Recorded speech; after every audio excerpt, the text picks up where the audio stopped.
Hi, this is Carehart, and between my husband and I, we have 6 kids. 4 of mine, 2 are his, and we've been together for many years now. And so when you guys are making gifts for your kids or your family or your friends or whomever, you always put a lot of love into the handmade gifts. Well, I wasn't sure how many I was going to be able to get done today, not today, this year. So I put a request out to commission some folks to make Advent calendars because I absolutely love Advent calendars. So the first 2 are actually going to look like normal Advent calendars. Hey there, Laura. The except wild and lovely and loved. These first 2 are made by Susie Bratu, and I wanted to share them with you because they truly are extra special. Hey there, Arlene. I'm actually going to go one by one and show you every pocket because they deserve your attention. So I'll tell you, we discussed how they were going to be made when she started to make them, and then Susie wouldn't let me pay her. How amazing is Susie, right? Oh, so crazy. So love her to death. Hey there, Tammy. I am going to show you every pocket that she made. So like you can see, she used the Tim Holtz little numbers. You can see these. And the fabric that she used to make these itty bitty pockets is, I mean, she just did an amazing job. Look at this. So she has some ribbon and some lovely fringe right here. Some loose thread just to keep it happy. She's got all kinds of love on each one of the pockets. So I will take you one by one. And yes, the numbers are on bulb pins. So when the kids hang them up, that's what it's going to be. Now, this one is made for the son that is a writer. And you can kind of get that masculine feel when you look at it. Even though there's lace, you get the love in each one of the pockets. Isn't that awesome? I know, right? She is so flippin' talented. And she used all different kinds of fabrics and pockets. And I'm telling you, I took inspiration from this one.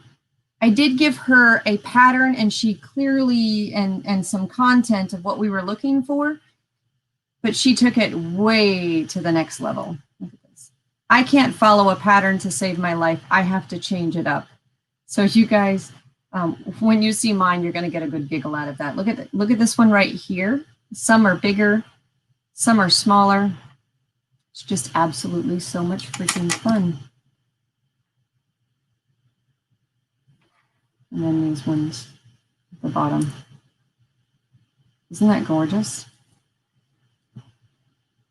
So I'm going to fold this one up. It's going to get wrapped and mailed today.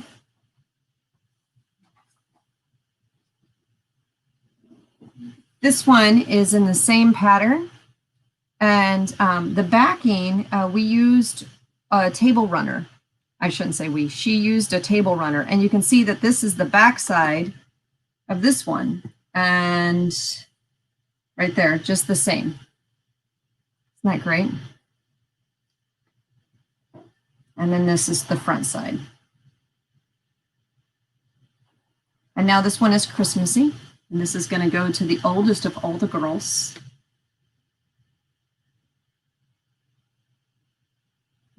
Just flippin' adorable.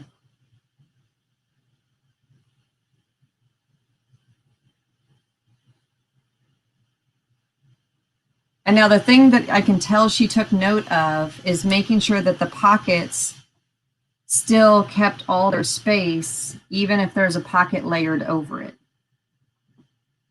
Isn't that awesome how she did that? I don't know how she did it so well. She had to have hand stitched it on or something. Look at that.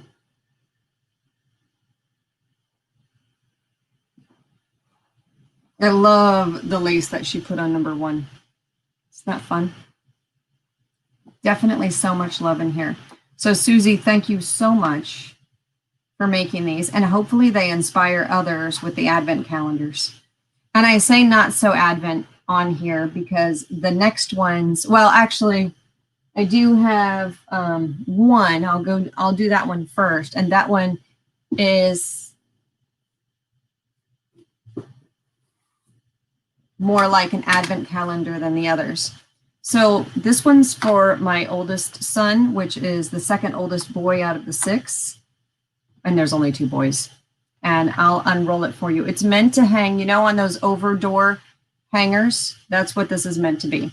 And now I used some scrap right here and then stitched this. Hopefully it sticks pretty well for a while. If not, he'll figure out a better hook for it anyway. So that's why I made it to where he could pull it in and out.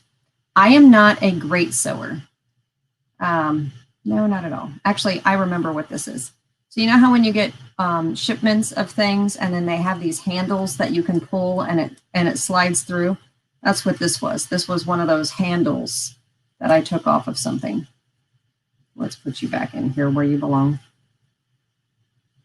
I love recycling or upcycling things.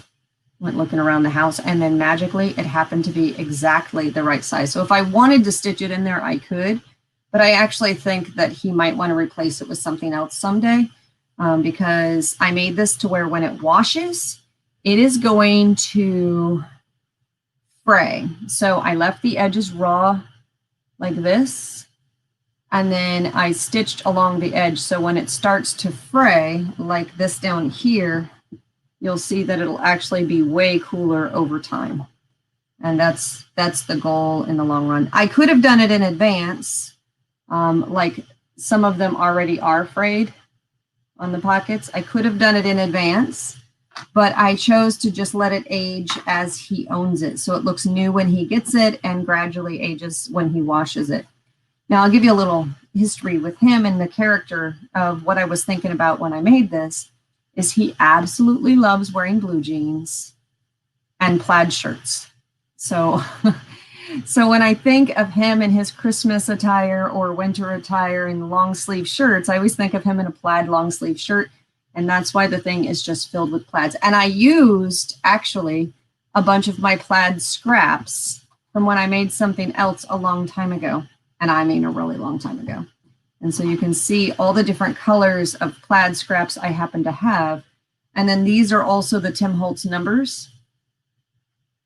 And thank you, Jean Peter. I couldn't find my bulb pens and Jean Peter mailed me some bulb pens. But for those of you looking to make, this is just a cut up pair of blue jeans in the back, stitched all wonky because I'm a little wonky, you know, and I intentionally made it wonky. So I made this one go this way, this one go that way. And because I was random, just mysteriously, it kept going left on the other 3. I probably should have made it go back and forth, but I wanted to be as random as I could. And the only thing I wasn't random on is I was careful about which ones I placed where. So I wanted the top one to just have the 2 because I just wanted it to feel like a fireplace, even though it's not perfectly centered.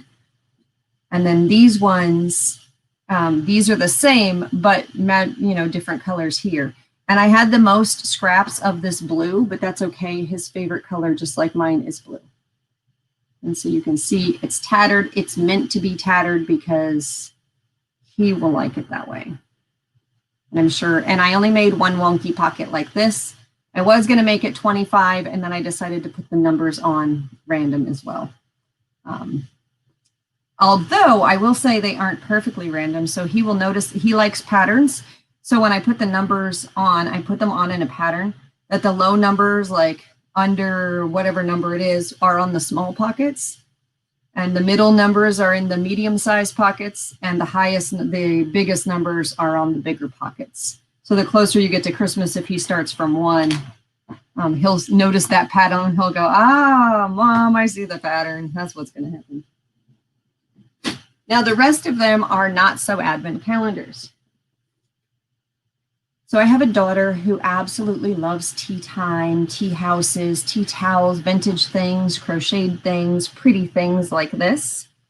And she is the oldest of my 4 children, but not the oldest daughter. And so I have, instead of doing, she has 2 children, which are obviously my grandchildren.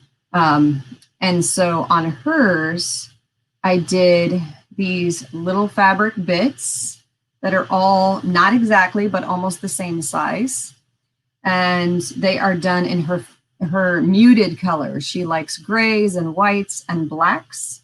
And so I have a little bit of gold in here as well. And then I put the prettiest one for Z. Now you'll notice that they're letters instead of numbers. That's why I didn't do an advent calendar like you would think. I did them with letters because both of her boys would enjoy searching for the letters and having to figure out where they're at in the alphabet. So they can do like code word thing. A is 1, B is 2, C is 3, and you end up with 26. So yeah, she'll have to start on November 30th in future years, but I think that's okay. I totally think that's okay. But she does love all the muted colors and the tea towels. And I gave her 2 little hooks like this so she can hang it on a rod. I didn't include the rod because I don't know what metal. She's very matchy, so I don't know what kind of metal that she has in the house right now. Oh, and I want to tell you another art thing that I was thinking. So I don't know if any of you have kids, but if you have kids, when you have them in the early years, things are pretty organized. Everything is really structured. So I made the ones on top pretty straight, kind of straight, and then I kept them pretty straight. And then by the time the kid is 7, they start to develop their own personality, get a little wonky, go a little wilder. And then, you know, as you can see, as it goes down, it's a little bit more wonky. And then they kind of come back to straight. So down at the bottom. So I thought I mean, I know that's a little kooky, but that's what I was thinking when I was making it. And then I did put the A at the bottom, which is number 1 at the bottom. That way, and B too. Oh, and I won't share this anymore as I tell you that I hid her name on it. So one of these days when she's looking at it, she's going to go, "Mom, you hid my name." Yeah, it's her nickname. Now, sticking with here, I'll do this one last because I have something at the bottom. So this is for my youngest daughter. Oh my goodness, Susie, yours just truly looks like an heirloom. It's so amazing, just absolutely so amazing. Oh, I hope I didn't check if anybody was live. I hope I didn't overlap too much with anyone. So this one I put in order, and this is the daughter who, if it's an animal, if it wants to be rescued, she's saved a couple wild birds because we've always had cats. Or usually had cats. And, you know, cats like to give you gifts if they're in and out. And so this one is all about birds. Now, I do think that one day in her lifetime, she's going to travel. So I used ribbon that just makes me think of traveling. And I know that's a weird thing to say. I don't know if you noticed this, but one of my signature things is red thread. So I do like to use red thread, and I used it throughout. This one, I actually think she won't leave up during just Christmas. It just counts to 12, and she counts down to everything. So it can be a 12-day countdown to her birthday, to Thanksgiving. It can be a countdown to every holiday. Doesn't matter the holiday. But I'll show you the first. Well, I guess I'll show you the first 5 like this, and you can see that it dangles on a banner, and it's really meant to go in like a loop like this. Let's see here. So I had it hanging on my fireplace earlier with a little spread about that far apart. And I don't know if she has a fireplace right now. I haven't been to her place. They live in Arizona. All of the kids except for one lives in Arizona. So anyway, so here's one. Don't you love it? Here's number 2. She only has 12, so I'll show you all 12 just so you can see how amazing the trim is. Now, I didn't make it too wild and crazy. My backing is some scrap fabric right there. I left it scrappy. You can see that my stitch is always wonky. She actually loves to sew, so she'll get a good kick out of my wonky stitches, but the back of them is the same. So I also left it to where it'll fray on the sides, maybe. And I'll show you this one up close. Now you can see that I actually chose birds that tend to be red and blue. And I started it off with blue jays because we have boatloads of blue jays in our yard here. And I really regretted not finishing it off with cardinals because she, as an Arizona person, loves the Cardinals, the Arizona Cardinals, the team, football team. And so I also tried to give it a little bit of a pattern between where the bird is, where the house is. I love this one. This is actually a wedding piece that's trimmed off of something from a while back. And so each one of the trims is a little bit different. Okay, and then this is 6. And the way I had it on my mantle was 1 through 6 hung, and then it went up high again right here. That's why there's a big gap with the twine. And then 1 through 6 hung again. I also left this wide enough where it would be easy for her to restring something else if she doesn't want the twine. I just thought twine reminded me of bird nests. And so this one, you look at how wonky my stitches are. So I embraced it. Every time I would have like a boo-boo, I would go back and forth and make it messy. So I will just accept the messy and love it that way. And each one of these, because it's an advent calendar, is a pocket if she chooses. And she's the kind of lady that would probably want to put a candy bar in there. She has a funny little candy bar story from when she's little, but that's her story to tell. And so, yeah, her countdown calendar is going to be a banner. And she's going to have to, and I have good size loops here so she can hang it on something sturdy on either side. And this is some trim that I've been dying to use forever, and it's the first time I finally used it. I didn't want to hide the little bird too much, but he is checking out, or she is checking out them. Thought that was kind of funny. Little pigeon in the shoe. Certainly wouldn't want that one first or last, but it got the only blue trim in the mix. You can see in hers, I have blues, golds, silvers, whatever you want to call this color mixed in. Reds. I went with that. And it really, this one really was pretty quick and easy to make. Out of all of them, they each took me a flipping day because I had to decide what I wanted to do. I had to find the fabrics for what it was I was thinking. And then, yeah. I can't believe it took, and I was thinking I was going to get all 4 done in one day. Oh no, what was I thinking? Oh my gosh, I wasn't thinking. That's the key. I wasn't thinking. But for those of you who like advent calendars and then you like decorations like this, these are from blocks like this. You know, when you buy the fabric, here's one of the fabric pieces. So these are from the blocks where you cut those blocks out. And then I just trimmed it to a 1/4 inch. Now I did take video on some of them. I took photos on other ones because there was no way you wanted to watch 4 days worth of video nonstop. Not to mention I couldn't do it live because sewing kills my head. Like you can't believe it kills my head. So for me to do a sewing gift is, you know, committing to some pain for a few days. And it was a bit of torture. So I'll set this one aside. And the last one is definitely least like a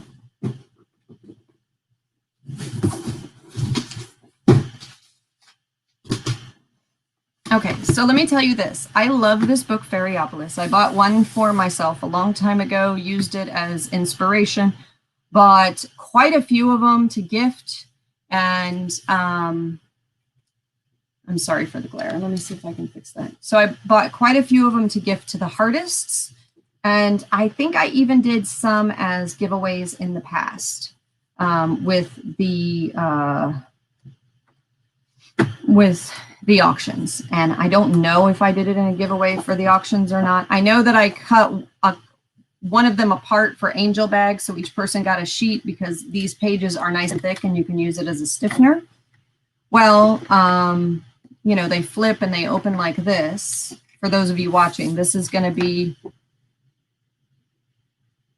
yeah, there's blocks in sewing that you can actually just cut apart on those big fabric things. Each one of those cost me $20. The ones that came in blocks, and I ordered them on eBay. All right, so back to this fairy book for a second. I just love it. I absolutely love it. I mean, there's things to peek at. Well, the youngest grandchild is with my middle daughter, and she's the only little girl grandchild. Oh, I didn't open this, so it's still glued down. And she's the only little girl grandchild. And so this little fairy book being for the little girl, you know, and again, just the coolest freaking book. These will be the giveaways for the auction on Saturday for the Hardest Foundation. Not the Hardest, the Defy. Why can I not speak? For the Disabled Artist Foundation. And I have 5 of them to give away. But that's only if the person chooses nice. So the fairy so you guys will know what the nice is. So I'm going to say choose naughty or nice, and this will be the nice gift. And I haven't decided what naughty is. So yeah, it's just the coolest. And if it's someone who doesn't buy anything at the auction, which is allowed, if someone doesn't buy anything at the auction and they still win, I mean, I just love how this is just, then that's totally okay too. And I can ship it media mail. And by the way, whenever y'all ship media mail, make sure that you ship it with insurance, because insurance is not included. But anyway, this one goes to the granddaughter. And and she just turned 2. So she's learning her alphabet. And so this one is in order instead of like the older grandchildren. So, which are 3 and 5. So these are in order. And so she can learn the alphabet there. And then as she ages, and by the way, the dots are representative of this daughter. It'll totally make sense to her when she sees the dots. And I love just the one hoop for hanging, because she can attach it to something and then roll it out. I didn't put a hoop on the other side. The bottom, the reason it's fringe is because this is a trim that came like that. And so I just stitched, look at my wild threads. But yeah, this is a trim like that, a ribbon that came fringed. And I wanted the fringe to be at the bottom. I know she's probably not going to be washing this, but if she does, it'll survive because it's stitched. It's stitched right there too, so it'll survive. And then this was really, really easy too, because in the blocks, they came like this. So you can see the ABC, and all I did was stitch it here so she can put stuff into the pockets. Now, for those of you who like snippet rolls, this reminds me of a snippet roll, but when she fills all the pockets, you can just imagine how big this is going to be, because, you know, each item filling inside of here is going to thicken it up, right? So as she puts an item in there, oops, she doesn't need my glasses, but as she puts an item in there, this will look like a giant cake. You know what I mean? So yeah, so this will be really, really big on someone's table.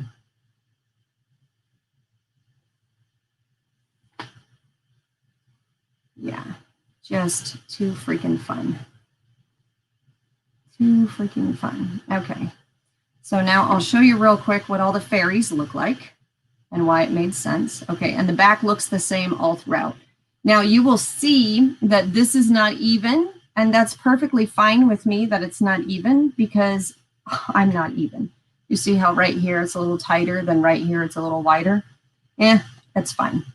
So you can see all the lovely little fairies as it goes, and it's really soft to the touch here. This is burlappy on the back side. Look, I have a loose thread there too. I don't have my scissors to it. Yeah.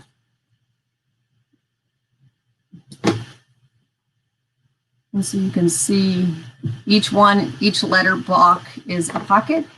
And if you're looking for the fastest, easiest one to make, it was actually this one.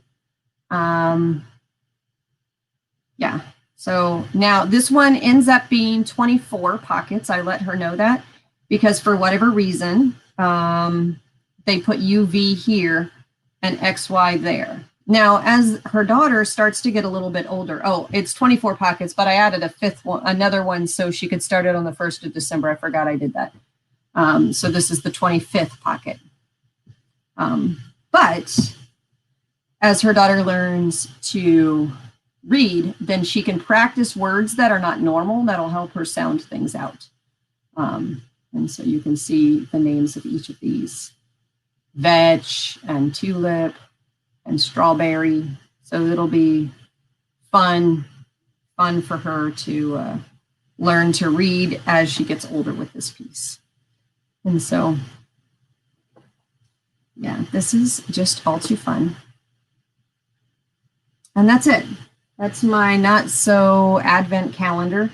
Because she can leave this out year round and she doesn't have to, it doesn't feel so Christmassy, you know, if she wants to anyway. So yeah, that's the deal.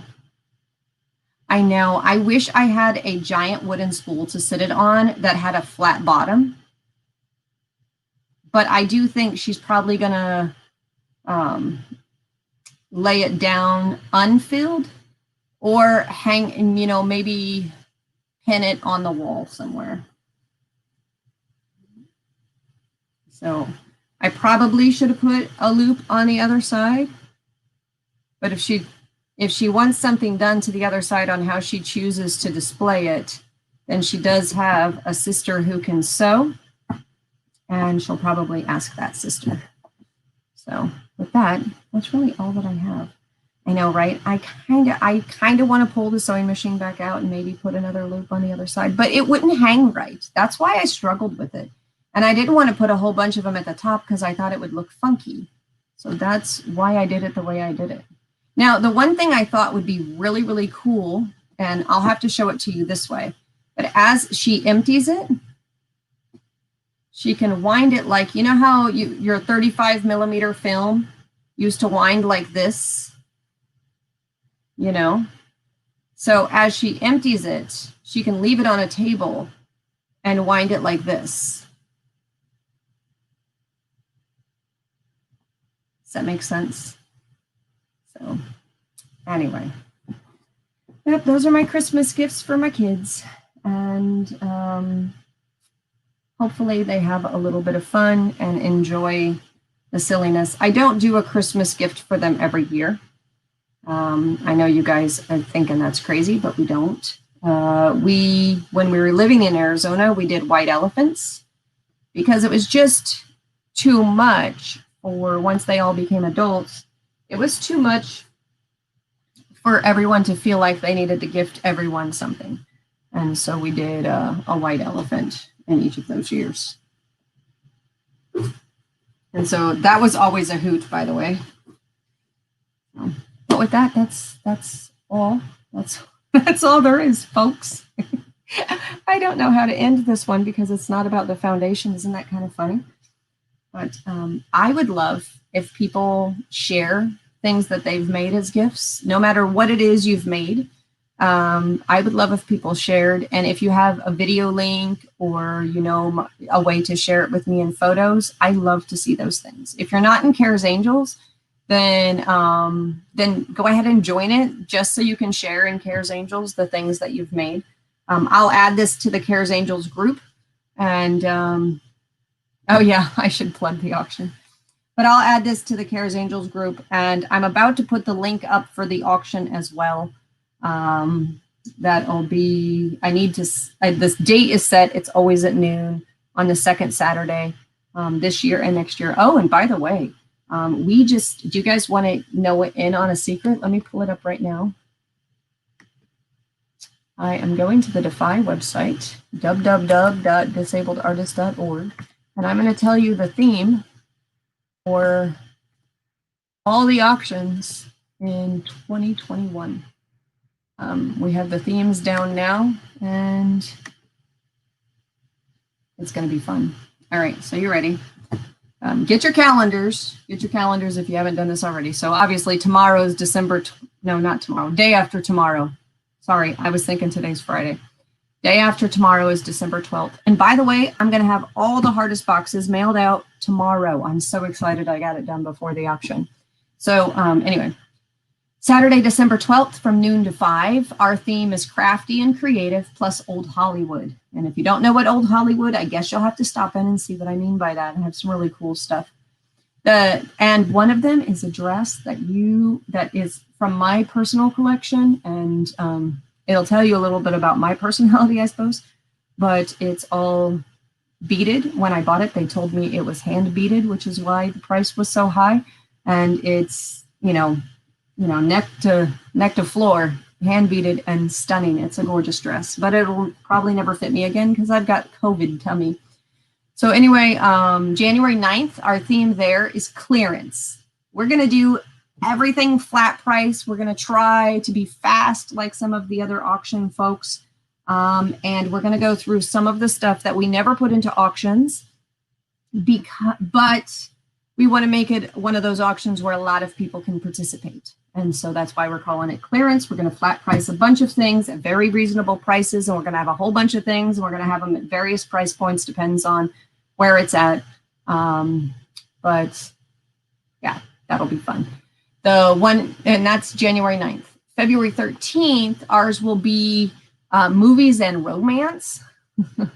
So yeah, you would think Old Hollywood would cover movies and romance, but no, we've got something else in mind. And now obviously we only put a few items that fall under the theme, a few items here and there. And then the rest of the stuff is pretty, I don't want to say predictable, but that's what you can plan on. And by the way, in the third month of each quarter, so like in December, in March, in June. In June, whatever the third month in each quarter is, like January, February, March will be, April, May, June will be, July, August, September will be, October, November, December will be, right? So each one of those months is when we're going to sell our classes for the next 3 months. So in December, which is in a couple days from now, we're going to sell the classes for January, February, and March. And then in March, we're going to sell the classes for April, May, and June, if that makes sense to you guys. But that obviously isn't the whole auction. It was just something we experimented with a couple of months ago, and we've learned a lot.